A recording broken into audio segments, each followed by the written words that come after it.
morning, boys and girls. It's good to be with you again. Can we have our morning hug? We've had some cold weather last week, but this week it's supposed to be a little bit warmer. Maybe your teachers will be able to take you outside for a walk in the nice sunshine. Now, you know, Mrs. Deitz likes to read you lots of different kinds of stories. And today we're going to read a story about a forest and forest animals.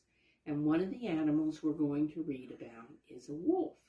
But I want you to look at this wolf. Does he have clothes on? And he's got a name. He's Walter the wolf. Do wolves really wear clothes? And can wolves talk? And look at this wolf. He's playing a violin. A violin is an instrument that you hold. Part of it's on your shoulder, the other part is here, and you have a bow that you make the music with. And Walter is learning to play a violin. Now, Walter's also going to talk about his fangs. And fangs are very special teeth that animals have. That lots of times you can see them. They're great big teeth. We don't have fangs, we have teeth. But sometimes animals have fangs, and that's the way they have to eat their food. It's also there for protection when we talk about real animals and animals that live in the forest. They have the fangs so they can protect themselves. Now, this animal, do you think he's a real animal or a pretend animal? I think he's a pretend animal, and he's going to do some talking. And he's going to try to teach us a lesson. I want you to think really hard. This story's a little bit longer, and I want you to think really hard about the lesson that Walter is trying to teach us.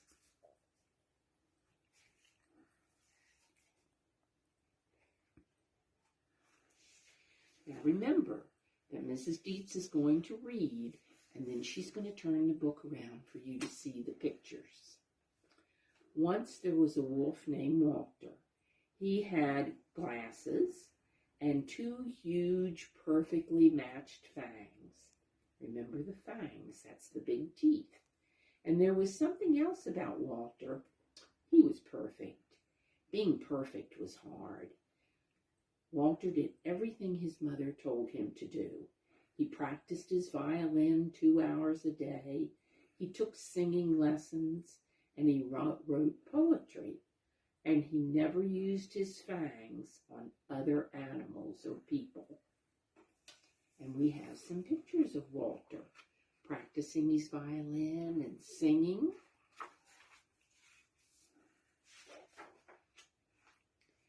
Walter has the most unused fangs in the forest, everybody said, and the biggest. Walter really should do something with his fangs. I like peace, said Walter, and he smiled his two perfectly matched fangs smile. Nobody bites me, and I don't bite anybody. Walter's perfect, said his mother. And here we see Walter practicing and his mother working in the yard over here.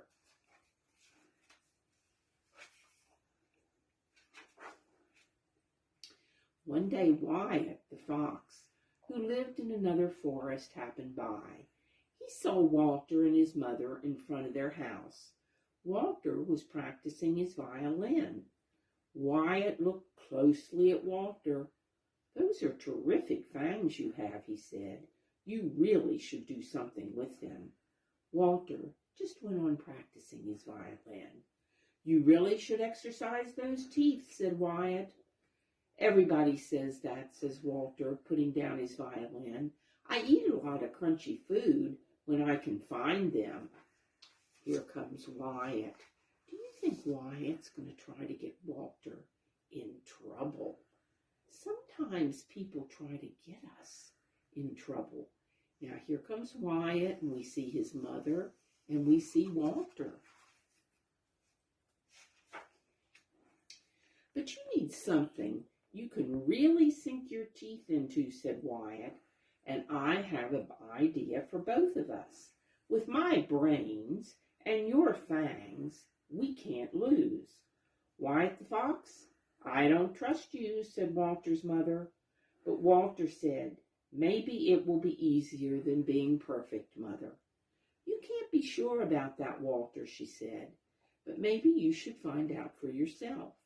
She started to go into the house. Then she turned and said, Wyatt the Fox, from the bottom of my heart, I don't trust you.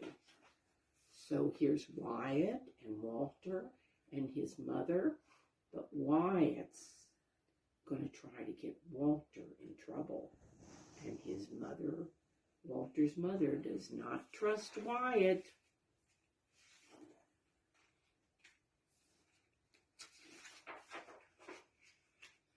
After Walter's mother had left, Wyatt said to Walter, you and I are going into business, and the business is biting. My boy, you are going to be a professional biter. I am going to be your manager. But I like peace, said Walter. Do you want to spend the rest of your life being perfect? Asked Wyatt. Well, not exactly, said Walter. Wyatt wrote a sign and hung it from the branch of a large tree. Walter looked at the sign and he said, I don't know how to bark. Let's see what the sign said. Walter the Wolf. I bite people, animals, anybody. My bite is worse than my bark. Reasonable fee. So here we have the sign that Wyatt made. And what the sign says is if you pay Walter, he will go bite somebody for you. That doesn't sound like a good idea to me. Still, it makes a very impressive sign, said Wyatt. Now, anyone who has an enemy and doesn't want to go after him can come to you to do it. One look at your fangs will convince them you can do a good piece of work, and you'll be performing a useful service, my boy. Yes, said Walter, and everybody will say, Walter's fangs have a job. When Walter's mother saw the sign, she said, Walter, you're making a terrible mistake. Biting is not for you. Playing the violin and biting don't mix. I have given up the violin, said Walter, for biting. Just this very morning you were perfect, said Walter's mother, shaking her head. Things change so fast in the forest. Walter was sorry about his mother's not approving. He hoped she would change her mind. And here we have Mother talking to Walter. But Walter's going to go on and listen to Wyatt. Mother knows that this is not a good idea. Walter sat under the tree with Wyatt, waiting for business. So they're sitting under the tree and looking out at all the forest and the people, and they're waiting for business. Soon, Regina the beaver came along. She looked at the sign. Then she looked at Walter's fangs. Then she said, My neighbor Naomi the beaver keeps taking my piles of wood. Can you help me? Sure, said Walter. First I'll ask her to give back the wood. Then if she doesn't, I'll bite her. Regina looked at Walter's fangs again. I believe in you, she said. So here they're talking about what they're going to do. And she says that Naomi is taking her wood. Walter rushed to Naomi's house. She was in her kitchen baking cakes. I've come to get back the piles of wood you took from Regina the beaver, he said. If you don't give them back, I'll bite you. If you bite me, I'll bite you back, said Naomi. You will? Said Walter. Here he went into her kitchen, into Naomi's kitchen where she's baking cakes, and talked to her.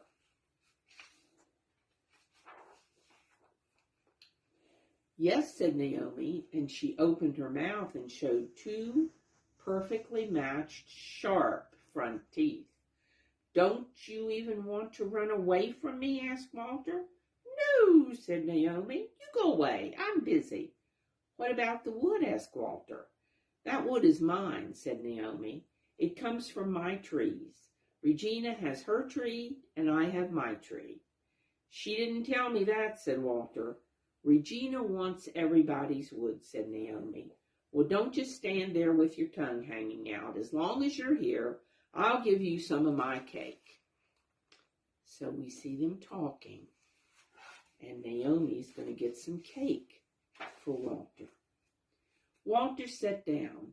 So you're in the bite business, said Naomi as she gave Walter a piece of cake. I heard that you were a violin player. That was before I became a biter, said Walter. Did you know that before I became a biter, I was perfect? I wouldn't want to be perfect, and I wouldn't want to be bitten, said Naomi. Could you think of something else to be? What else is there? Asked Walter. Oh, there are lots of things to choose from, said Naomi, if you use your head instead of your teeth. What do you know about anything? Said Walter, hanging around the kitchen baking your cakes. Baking is good, clean work, said Naomi. Biting isn't. It hurts. So, said Walter. He's sitting and talking to Naomi and eating a piece of her cake. The cake must be good because they are certainly eating it. Suddenly, Naomi leaned towards Walter. I'm doing this for your own good, she said, and she sunk her two perfectly matched sharp front teeth into Walter's tail. Ow! You bit me, cried Walter. Ow! And he ran out of the house and into the forest. Eat and run, sighed Naomi, and she swept up some cake crumbs from her kitchen floor. See here where she bites him on the tail? I wonder why she did that. Let's see if we can figure that out. Walter ran and ran. Ow, he cried, ow. He ran into Wyatt. What happened to you? Asked Wyatt. I got bitten, said Walter. You got bitten, said Wyatt. Impossible. Nobody bites Walter the wolf. Well, then Naomi is nobody, said Walter. Ow. Say, if she bites that well, maybe we could hire her for our business, said Wyatt. Our business, said Walter. There isn't any business. I quit. Biting hurts. But you could be the best biter in the forest, said Wyatt. You can't quit. See, he's come back and they're talking about it. Well, maybe just one bite, said Walter, and he sunk his fangs into Wyatt. Yow, cried Wyatt, you're dangerous. And he started to run, and he didn't stop until he was out of the forest. Just then Walter's mother came along. What happened? She asked. I'm not a biter anymore, Mother, said Walter, and I'm not perfect either. That's all right, said Walter's mother. Nobody's perfect forever. You lasted a long time. Now let's go into the house and rest. In just a minute, said Walter. So Wyatt's running away, and Walter's mother comes and talks to him. He ran up to the big tree where Wyatt the fox had hung the sign. He reached up and he pulled the sign down. He crossed out the words and wrote new ones.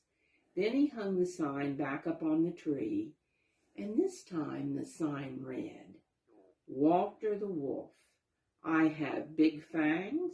I did not choose them, but I can choose not to use them. Walter the Wolf. Then Walter went into his house and soaked his tail. Do you remember that at the very beginning I told you that there would be a lesson? Well, Mrs. Deitz thinks the lesson is biting is not good. And we don't bite because biting hurts. We try not to be perfect, but we try to be good friends. and be kind to our neighbors and be kind to the children that we go to school with and our family. So I want you to think about being kind this week and what you can do to be kind to somebody this week. Have a good week, and Mrs. Deitz will see you again next week. Goodbye.